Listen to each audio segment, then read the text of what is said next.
آپ ملے رہیں گے، قرآن کے حرف کے آداب آپ سیکھ لیں گے، قرآن میں کس طریقے سے قرآن کی ادب ہمیں کرنا ہے۔ اگر ہم نے یہ سیکھ لیا، قرآن کو سمجھ لیا، پروردگار عالم کے محبوب نے فرمایا، پھر قرآن مجید میں اللہ نے فرمایا یہ کتاب ہدایت ہے۔ کیا ہے؟ ہدایت ہے۔ کیسے ہدایت ہے؟ کیسے ہدایت ہے؟ اسی قرآن میں کہا قرآن شفا ہے۔ کیسے شفا ہے؟ قرآن نور ہے۔ کیسے نور ہے؟ یہ آپ سمجھیں گے کب جب قرآن سے لگیں گے، قرآن کے قریب ہوں گے، قرآن سے اپنے دل کو منور کریں گے، قرآن سے اپنے قلب کو روشن کریں گے، اپنے زبان پر جو ہے بے حیائیوں سے اپنے زبان کو روک کر کے قرآن کی تلاوت کی طرف اپنے زبان کو لگائیں گے تو آپ کی زبان میں بھی تاثیر، آپ کے چہرے میں بھی تاثیر، آپ کی آنکھ میں بھی تاثیر ہو جائے گی، آپ کا قلب جو ہے نور الہی سے جو ہے روشن ہو جائے گا۔ قرآن ایسی معمولی کتاب نہیں ہے جو آپ ہلکے میں سمجھتے ہیں۔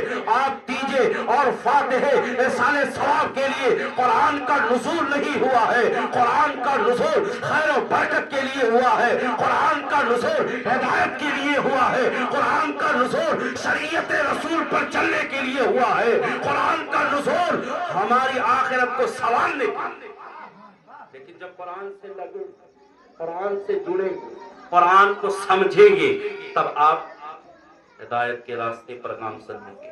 آپ کو بتا دوں، قرآن سے جو لگا وہ کامیاب ہوا کی نہیں، قرآن کو جس نے سمجھا وہ کامیاب ہوا کی نہیں، قرآن کو جس نے مانا وہ کامیاب ہوا کی نہیں، قرآن کی جس نے تعظیم کی وہ کامیاب ہوا کی نہیں۔ اگر آپ کو قرآن کی فضیلت سمجھانے پر آ جاؤ، پوری رات ختم ہو جائے گی، قرآن کی عظمت ختم نہیں ہوگی۔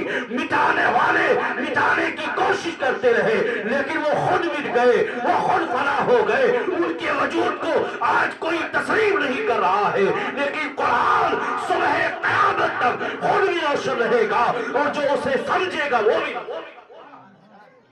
سب سے بڑی بات ہے قرآن کو طاق میں سجا کر کے، ہمارے چاچا انتقال ہو گئے تو قرآن پڑھو تاکہ ان کی روح کو شانتی مل جائے، ہمارے بابا انتقال ہو گئے قرآن نکالو، سورہ یاسین نکالو، ان کی روح کو اطمینان ملے۔ اگر کوئی مر نہیں رہا ہے حافظ جی کو بلا دو، سورہ یاسین پڑھ دے، روح آسانی سے۔ قرآن یہ جو ہے قرآن مجید فرقان حمید روح نکالنے کے لیے نہیں آئی تھی، روح کو سنوارنے کے لیے آئی تھی۔